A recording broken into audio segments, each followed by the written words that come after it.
In previous discussion, we have seen that the internal energy of the system can be changed due to exchange with its environment. Okay, last lecture में हम लोगों ने internal energy देखी है. So क्या है internal energy? We already know. अभी हम लोगों को देखना है change in internal energy of the system. ठीक है, internal energy system की किस तरीके से change की जा सकती है. So it is done via two ways. ठीक है, इसको करने का दो तरीका इंटरनल एनर्जी सिस्टम को चेंज करने के लिए.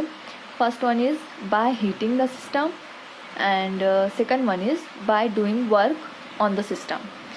ओके, सो ये दो तरीके से हम लोग सिस्टम की इंटरनल एनर्जी चेंज कर सकते हैं. ओके, तो सबसे पहले हम लोग देखेंगे change in internal energy bye heating the system. ये हीटिंग वाला जो प्रोसेस है सबसे पहले हम लोग वो देखेंगे. Okay, then we will discuss by doing work. So first one is change in the internal energy by heating the system. अगर हम लोग सिस्टम को हीट करते हैं तो क्या होगा. So here consider a gas. ठीक है, consider a cylinder filled with a gas and this cylinder is provided with movable, massless and frictionless piston. Okay, at the one end of this cylinder here is a piston attached to it and the gas which is enclosed in this cylinder is our system and the remaining outside part is our surrounding. Okay, so देखो यहाँ पर हम लोगों ने क्या किया है, एक कोई तो सिलेंडर कंसिडर किया हुआ है that is filled with a some gas. ठीक है, किसी पर्टिकुलर टाइप की इसके अंदर गैस है, फिल्ड है and it is provided with a piston. ठीक है, पिस्टन आप लोगों ने देखो देखा होगा, पिचकारी जो होती है. ठीक है, अक्सर होली के टाइम पे वो रंगों को खेलने के लिए जो पिचकारी यूज़ की जाती है तो वो क्या होता है एक्चुअली निडल के जैसे स्ट्रक्चर होता है जिसमें हम लोग प्रेशर अप्लाई करते हैं और आगे से जो पानी वगैरह होता है वो निकलता है. तो वही that structure is called as piston. ठीक है, तो इस सिलेंडर पे वही पिस्टन अटैच्ड है. सिस्टम के अंदर हमारी गैस है तो ये जो पूरा हम लोगों का गैस रहेगा दैट मेक्स अ सिस्टम और ये आउटर पार्ट जो है that is our surrounding. So I am going to consider temperature of system as Ts and the outer environment temperature as Te. Okay, या उसको सराउंडिंग टेम्परेचर भी कह सकते हो आप, इन्वायरमेंट टेम्परेचर भी कह सकते हो. इनिशियली जो हमारा सिस्टम है दैट इज़ एट 100 डिग्री. ठीक है, इनिशियली हम लोग कंसिडर करें कि हमारा जो सिस्टम है that is at 100 degree. Okay, अब देखो हम लोगों ने यहाँ पे क्या किया है, बर्नर दिया हुआ है यहाँ पे, मतलब हम लोग इसको हीट कर रहे हैं एक्सटर्नली, इस सिस्टम को हम लोग हीट कर रहे हैं. ओके, अब देखो in last lecture we have seen that heat is always flowing from higher temperature to lower temperature. Heat जिसे हम लोग एनर्जी कहते हैं, heat is the form of energy that is always flowing from higher temperature to lower temperature. Now observe here what is the condition here. So as we are providing heat that means burner जो रहेगा उसका temperature, ये जो flame है fire उसका temperature obviously ज़्यादा रहेगा. So in this case TE is greater than TS. Situation क्या है, इन्वायरमेंटल टेम्परेचर हम लोगों का ज़्यादा है as compare to the temperature of the system. Okay, so heat flow हमारा कैसा रहेगा, what should be the direction of heat flow. Energy flow का डायरेक्शन हमारा क्या रहेगा, ऑब्वियसली इन्वायरमेंट से, सराउंडिंग से एनर्जी फ्लो होकर जाएगी सिस्टम में. एनर्जी जाएगी हमारे सिस्टम में, क्यों, क्योंकि हम लोग हीट दे रहे हैं. ठीक है, किसी चीज़ को अगर आप हीट देते हो तो वो गर्म होता है ना, मतलब क्या है वहाँ पे हीट फ्लो हो रही है. सो यहाँ पे भी सेम होगा process. If TE is greater than TS then heat is flowing from surrounding to the system. Okay, अब सिस्टम में जब हीट फ्लो हो रही है that means temperature of system going to increase. So देखो after some time temperature becomes 200 degree से. Obviously कुछ time के बाद टेम्परेचर हमारा क्या होगा, बढ़ेगा, इंक्रीज होगा.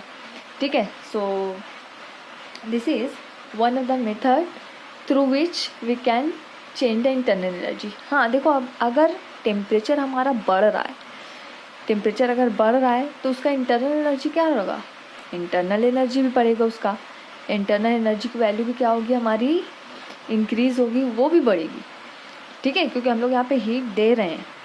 और जब आपको कोई चीज़ दी जाती है तो आपका कलेक्शन क्या होता है, बढ़ता है। सो इसलिए उसकी इंटरनल एनर्जी बढ़ेगी, ठीक है, क्योंकि हम लोग हीट यहाँ पे प्रोवाइड कर रहे हैं।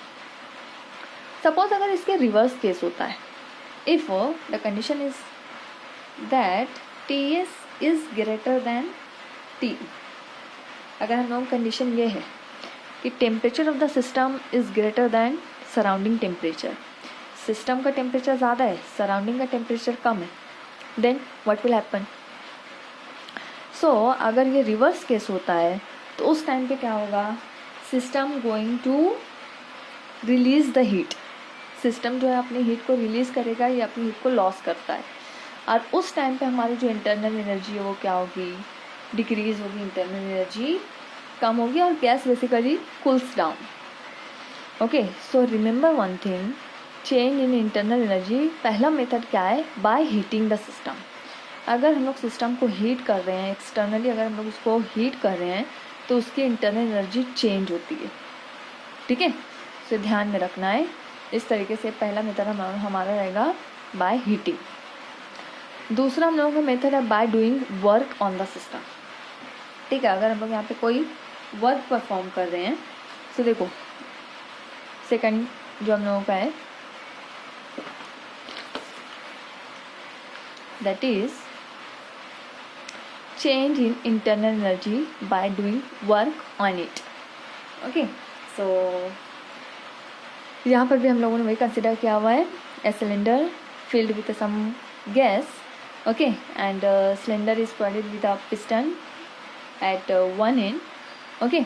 अब देखो यहाँ पे हम लोग अब क्या कंसिडर क्या कर रहे हैं, if we are providing force, ठीक है, अगर हम लोग इस पिस्टन पर फोर्स लगा रहे हैं, if we are going to exert force on this piston, ठीक है, in inward direction, then what will happen. अगर इस पिस्टन पर हम लोग एक्सटर्नल यहाँ से फोर्स लगा रहे हैं, अंदर की तरफ इसको पुश कर रहे हैं, ठीक है, क्या होगा यहाँ पे, कुछ डिस्टेंस से मैंने यहाँ पे इसको पुश किया है तो क्या हो जाएगा, ये पिस्टन अंदर की तरफ मूव होगा, ठीक है।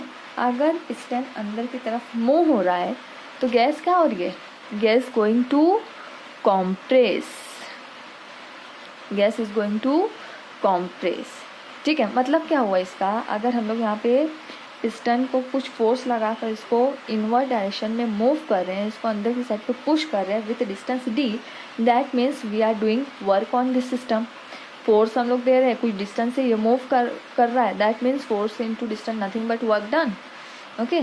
इसका मतलब है we are doing work on the system, ठीक है, हम लोग सिस्टम पे वर्क कर रहे हैं। And if we are pushing it inward then gas is going to compress, gas क्या होगी यहाँ पर, कॉम्प्रेस होती है, और when gas is going to compress that means its internal energy going to increase, उसकी इंटरनल एनर्जी क्या होगी, इंक्रीज होती है, ठीक है। आप ऐसे भी समझ सकते हो, देखो यहाँ पे जब हम लोग इस फोर्स को लगाएंगे कुछ डिस्टेंस से, पिस्टन अंदर की तरफ मूव करता है, इसका मतलब है पहले पोजीशन हमारी पिस्टन की यहाँ थी, अभी करंट पोजीशन हमारी कहाँ है, यहाँ आ गई, ठीक है। इसका मतलब वॉल्यूम क्या हो रहा है, वॉल्यूम इसका डिक्रीज हो रहा है, वॉल्यूम मतलब जगह, वो कितना स्पेस ऑक्यूपाई कर रहा है, पहले इतना था अब इतना हो गया, that means volume is going to decrease. And according to Boyle's law, volume और प्रेशर इनवर्स रिलेशन में, अगर वॉल्यूम डिक्रीज हो रहा है that means pressure is going to increase, okay. And pressure is, if pressure is going to increase that means energy is going to increase, okay. So temperature, अब देखो यहाँ पे temperature भी चेंज होगा, अगर इनिशियल टेम्परेचर हम लोग 100 मान रहे हैं, जैसे ही ये कॉम्प्रेस होगी गैस, इसका टेम्परेचर क्या होगा, बढ़ेगा, ओके। सो टेम्परेचर बढ़ रहा है दैट मीन्स उसकी इंटरनल एनर्जी बढ़ रही है। सो रिमेंबर दिस, अगर हम लोग इसको कॉम्प्रेस करते हैं, फोर्स लगाते हैं, तो इसमें इंटरनल एनर्जी बढ़ती है सिस्टम की, ठीक है। अगर हम लोग इसके अपोजिट कंसिडर करते हैं देन, ठीक है, अगर इसके अपोजिट कंसिडर करते हैं, देखो अभी हम लोगों ने एक्सटर्नली फोर्स इस पर लगाया था सिस्टम पे, that means we are doing work on the system. अब इसका रिवर्स अगर मैं कंसिडर कर रही हूँ, that means if gas molecules are going to exert pressure on this piston, अगर अब हम लोग एक्सटर्नली फोर्स ना लगाते हुए तो जो गैस मॉलिक्यूल्स हैं ये पिस्टन को अगर ढकेल रहे हैं, उसको पुश कर रहे हैं, तो क्या होगा, अब पिस्टन अंदर जाने की बजाय क्या होगा, बाहर की तरफ मूव करेगा, मूव इन आउटवर्ड डायरेक्शन। अब अगर बाहर की साइड पे वो मूव कर रहा है, ठीक है, मतलब इसकी पोजीशन इस साइड पे आ रही है, that means gas is going to expand now, gas is going to expand now. और अगर गैस एक्सपांड हो रही है देन दैट मीन्स इस temperature is going to decrease now, ठीक है। अगर ये एक्सपांशन होगा तो उस टाइम पे टेम्परेचर क्या होगा, हमारा टेम्परेचर डिक्रीज होगा, एंड दैट मीन्स इसकी जो इंटरनल एनर्जी है that is going to decrease now. So ध्यान में रखना है, अगर हम लोग सिस्टम पर वर्क परफॉर्म कर रहे हैं, if we are going to do work on the system, okay, then its internal energy increases.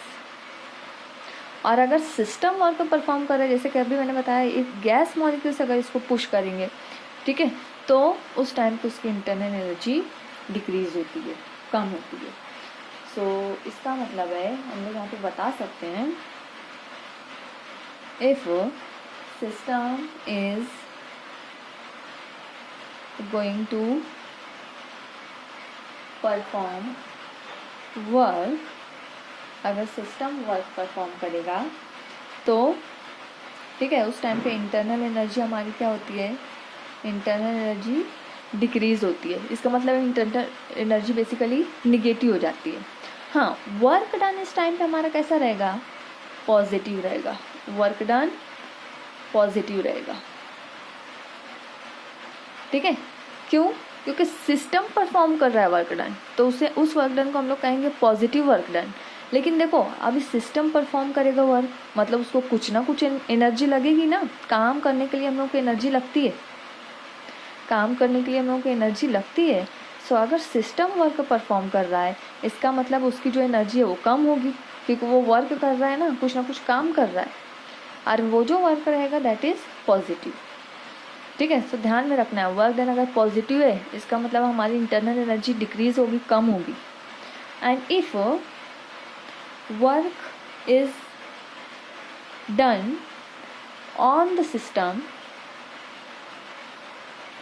ठीक है, अगर वर्क सिस्टम पर किया जा रहा है, देन उस टाइम पे हम लोग बता सकते हैं कि हमारी जो इंटरनल एनर्जी है वो क्या होगी, वो बढ़ेगी, और ये वर्क डन कहलाएगा negative work done. Work done कैसा रहेगा, निगेटिव, ठीक है। अगर सिस्टम पर वर्क किया जा रहा है, इसका मतलब है हम लोग ऑब्वियसली कुछ ना कुछ हीट दे रहे हैं सिस्टम को, ठीक है। Work is done on the system, इसका मतलब हम लोग एक्सटर्नली कुछ एनर्जी दे रहे हैं इसको, कुछ हीट दे रहे हैं इसको। और जब कोई भी चीज़ हम लोग जब देते हैं तो हमारा कलेक्शन क्या होता है, बढ़ता है, इसका मतलब हमारी इंटरनल एनर्जी क्या होगी, बढ़ेगी। सो ये बहुत इंपॉर्टेंट कंसेप्ट है, keep it in mind, okay. So देखो, इंटरनल एनर्जी चेंज करने के लिए हमारे पास दो तरीका है, दो मेथड है इंटरनल एनर्जी चेंज करने का। एक तो रहेगा हमारा bye heating the system, system को या तो आप हीट करोगे तो भी उसकी इंटरनल एनर्जी चेंज हो जाएगी, या फिर आप सिस्टम पर कोई वर्क करिए, ठीक है। या तो सिस्टम पर वर्क करो या फिर सिस्टम वर्क परफॉर्म करेगा, दोनों तरीके से हम लोग इंटरनल एनर्जी को चेंज कर सकते हैं। सो ये दो तरीके, दो मेथड ध्यान में रखना है, बाय हीटिंग और by doing work on the system, okay. So in this way we can change the internal energy of the system.